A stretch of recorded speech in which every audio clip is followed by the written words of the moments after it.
আর কে kitchen থেকে আপনাদের সবাইকে স্বাগত জানিয়ে আজকে আরো একটি রেসিপি নিয়ে আসছি। আজকে বানাবো বেগুনের মশলা বেগুন। মানে এটা দুটো বড় সাইজের বেগুন, এটাকে টুকরো টুকরো করে ভালো করে ধুয়ে জল ঝরিয়ে নিয়েছি। তার সাথে রসুন কুচি, লঙ্কা কুচি, টমেটো কুচি আর পেঁয়াজ কুচি আর একটা ভাজা মশলা, ওইটাকে ধনে জিরে তারপরে মৌরি আর শুকনো লঙ্কা গোলমরিচ, এটাকে শুকনো কলায় ভেজে গুঁড়ো করে নিয়েছি। এই দিয়েই রেসিপিটা বানাবো।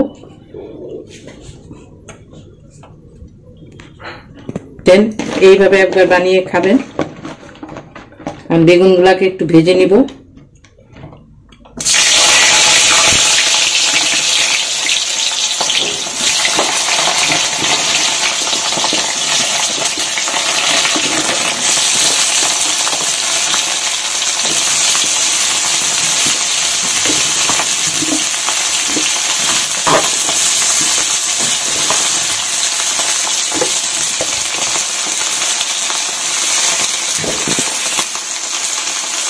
হলুদ দিয়ে দিলাম, নুন দিব না, নুনটা পরে দিব। হলুদ দিয়ে এটাকে একটু ভেজে নেব।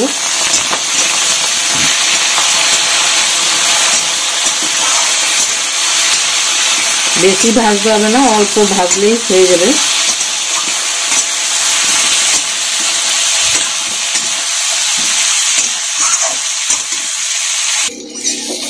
বেগুন ভাজা হয়ে গেছে, এগুলোকে এখন তুলে নিব। মানে 50% ভাজা হলেই হয়ে যাবে।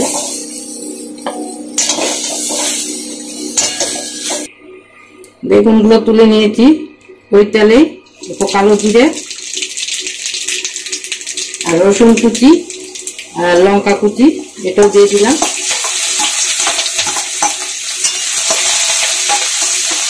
একটু ভাজা ভাজা হলে এর মধ্যে পেঁয়াজ দিয়ে দিব।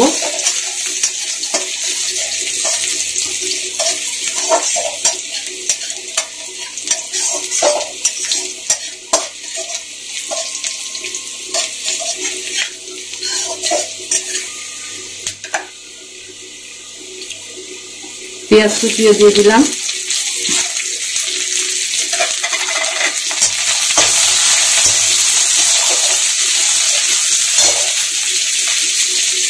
টমেটো একটা বড় সাইজের কুচিয়ে রেখেছিলাম, এটাও দিয়ে দিলাম। এখন এখানে নুন দিয়ে দিব।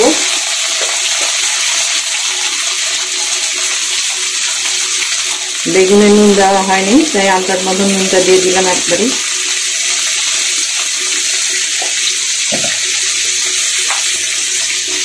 হলুদ গুঁড়ো। এখন এটাকে একটু কষিয়ে নিব। টমেটোটা গলে গেলে তারপরে বেগুনটা দিয়ে দিব।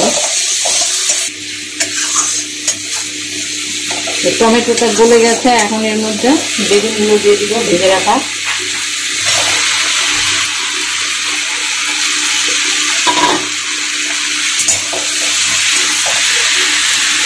যে ভাজা মশলাটা দিয়ে দিব।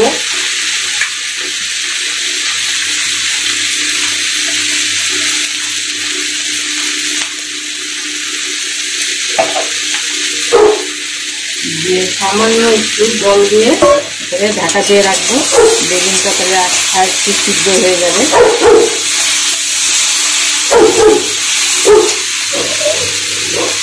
বেশি জল না, অল্প।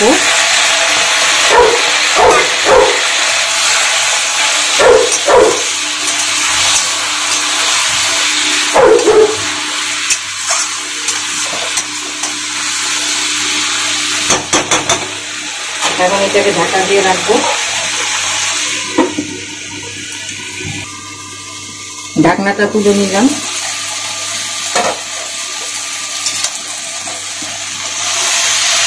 আমার বেগুনের রান্না হয়ে গেল। এইভাবে একবার বানিয়ে খেয়ে দেখবেন। বেগুন চচ্চড়ি, বেগুন বাহার সব খাওয়া হয়। এইভাবে একবার আমার মতন বানিয়ে খাবেন, আশা করছি ভালোই লাগবে। এখন নামিয়ে নিব। ভালো লাগলে একটা কমেন্ট করে দিবেন আর লাইক একটা দিয়ে দিবেন। আর আপনাদের একটা লাইক আমাকে অনেক দূর এগিয়ে নিয়ে যেতে পারে। এটা নামিয়ে দিই এখন। দেখুন আমার রান্না হয়ে গেছে, কি সুন্দর লাগছে দেখতেও, কালারটাও সুন্দর হয়েছে, টেস্টও অসাধারণ লাগবে। এইভাবে বানাবেন, বানিয়ে জানাবেন। Thank you. আবার কালকে আরো একটা রেসিপি নিয়ে আসবো।